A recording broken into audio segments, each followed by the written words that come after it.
Iya. Pilkada Jakarta makin bahaya.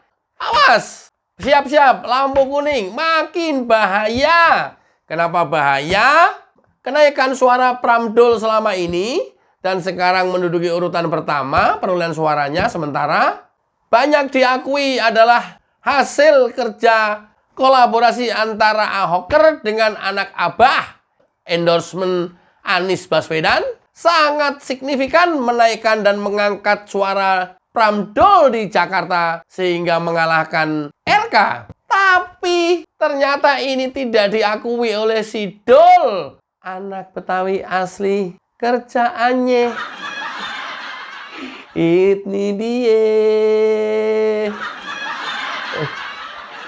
Aduh. Ternyata si Dol tidak mengakui bahwa kemenangannya bukan karena endorsement Anies dan bukan karena Ahoker. Oh dia. Coba kita simak dulu. Jadi bukan karena faktor Anies atau Ahok, bukan. Waduh. Ini masyarakat Jakarta. Sekarang saya minta maaf, 3 putaran pun yakin saya tetap menang. Iya. Inilah menunjukkan karakter asli kader PDIP. Ya, tinggi hati, sombong, tengil, songong. Tidak pernah mengakui kelebihan orang lain. Ya, selalu aku. Gue. Nis, lu sia-sia lu kerja lu buat apa Anies? Lu berharap nanti 2029 diusung oleh PDIP jadi capres. Jangan berharap. Mimpi lu, Nis. Anak Abah, lu ngapain aja? Ah, mau tahu nih? Lu nggak dianggap. Bukan kerja lu. Enggak, bukan. Enak aja. Kerja anak Abah enak aja. Yakin nih, sekarang bantuin Pram, berharap nanti diusung di Pilpres 2029, yakin lo. Jangankan politik 5 tahun ke depan, politik yang besok saja sudah beda komitmennya. Kasihan anak Abah. Anak Abah lu nggak dianggap. Bukan Ahoker, bukan anak Abah. Enak aja. Awas lu, Dol. Gue ingetin aja nih. Tapi ya terserah aja sih, terserah lu aja sih. Biasanya orang yang sombong itu gampang banget untuk jatuh, Dol. Sekarang kamu seperti ini, besok putaran kedua lu langsung tiarap, Dol. Kasihan, Dol. Sombong kali kau, Dol. Apa yang memang seperti ini kader PDIP? Ya, sejenis Hasto, sejenis Deddy Sitorus, ya, yang songong-songong semua begitu.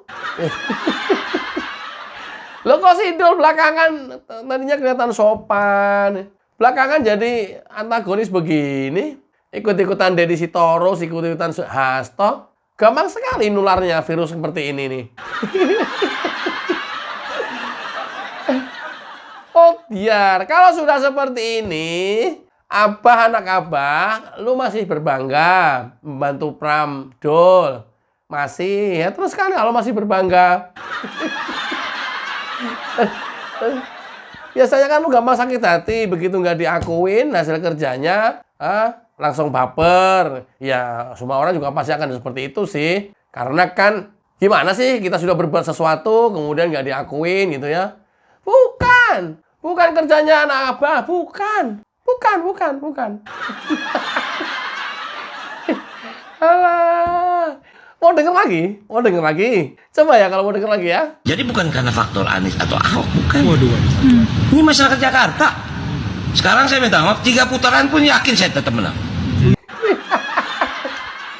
Ini bukan karena Anies, bukan karena Ahok. Enggak, bukan.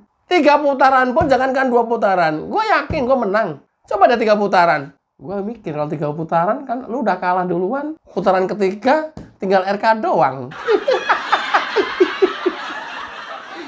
Terus lu mau ngapain?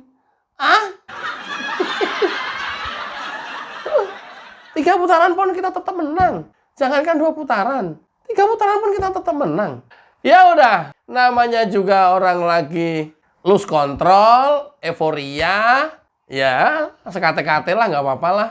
Tapi tidak bagi Hasto Kristianto yang tiap hari mewek terus, mikirin Jakarta gimana kalau sampai 2 putaran. Dia berusaha dengan berbagai macam framing supaya 1 putaran, ya tapi kan nggak bisa begitu toh. Suara rakyat udah diberikan, ya udah tinggal kita tunggu aja. Hasilnya 1 putaran ya alhamdulillah rezeki lo. 2 putaran ya udah kita jalanin aja. Nggak usah juga kemudian menjelek-jelekan yang lain, menuduh yang lain bahwa 2 putaran diciptakan, ciptakan dulu bodong.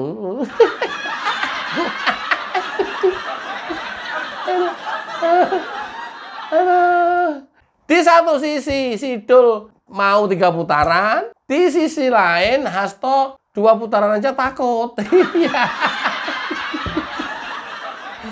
Ini gimana ini PDIP nggak sinkron nih? Semua ngomong di depan kamera nggak ada sinkron, gimana nih? Kacau balau nih. Sama kayak Pilpres kemarin. Oh, si A ngomong apa, si B ngomong apa. Kemudian antara si A, si B pernyataannya saling bertolak belakang. Loh, kok nggak sejalan sih? Kan sama ini begitu. Calon Dul ngomong apa, dia yakin 3 putaran. 3 putaran pun dia menang. Sementara Hasto kelihatan ketakutan banget kalau sampai 2 putaran. Karena udah pasti kalah. Udah sampai 2 putaran. Coba kita simak Hasto.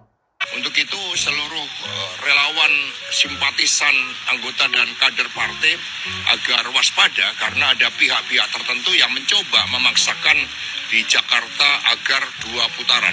Inilah namanya delik hukum. Dan cara mereka membuat framing-framing supaya terbentuk opini. Ini udah cara-cara lama, udah dari jadul dulu seperti ini terus. Hari ini udah berubah. Karena kalau dulu kan kita didominasi oleh media TV.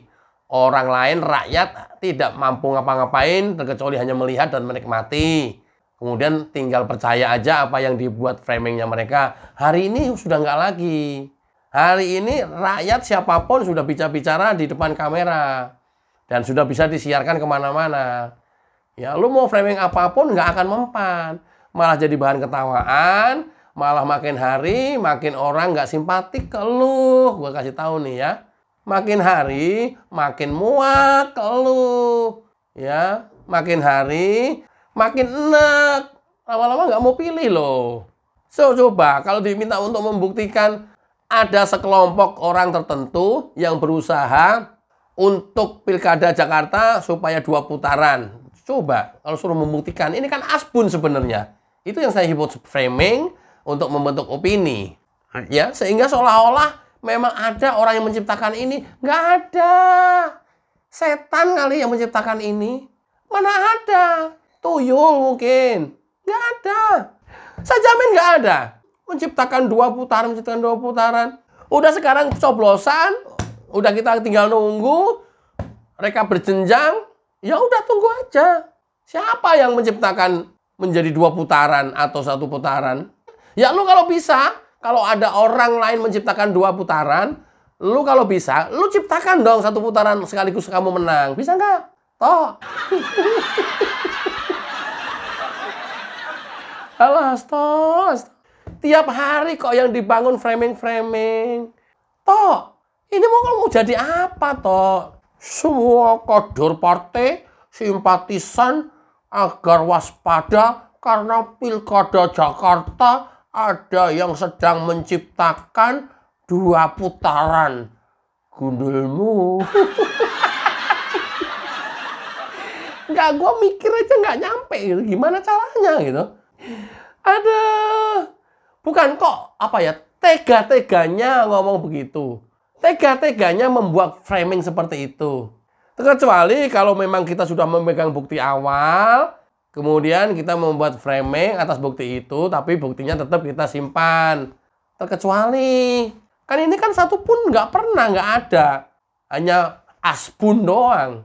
Keluar omongan dari mulut mereka, kayak nggak ada kontrol dari otaknya gitu. Ya asal asbun aja. Kayak mencurigai Jokowi akan merebut PDIP, Jokowi akan merebut Golkar. Loh, kok semua mau direbut? Gimana caranya coba? Faktanya kan sama sekali nggak ada sampai sekarang. Hasto mau ditarget, mau masuk penjara menjadi tersangka. Loh, mana? Faktanya kan nggak ada. Kalau ada, ya alhamdulillah.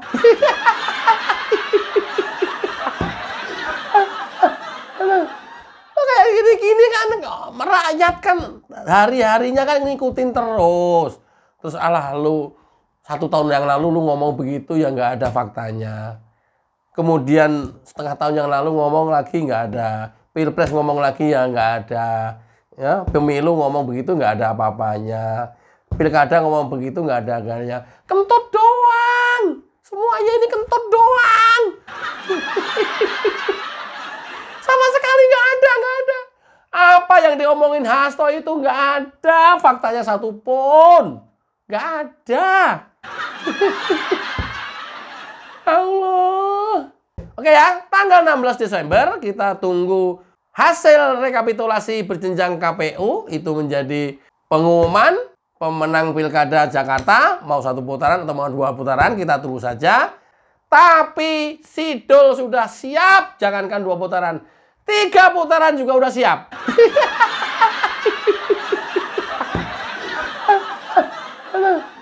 Itulah kesombongan Dol dari Partai PDIP. Mudah-mudahan bermanfaat. Assalamualaikum warahmatullahi wabarakatuh. Cayo.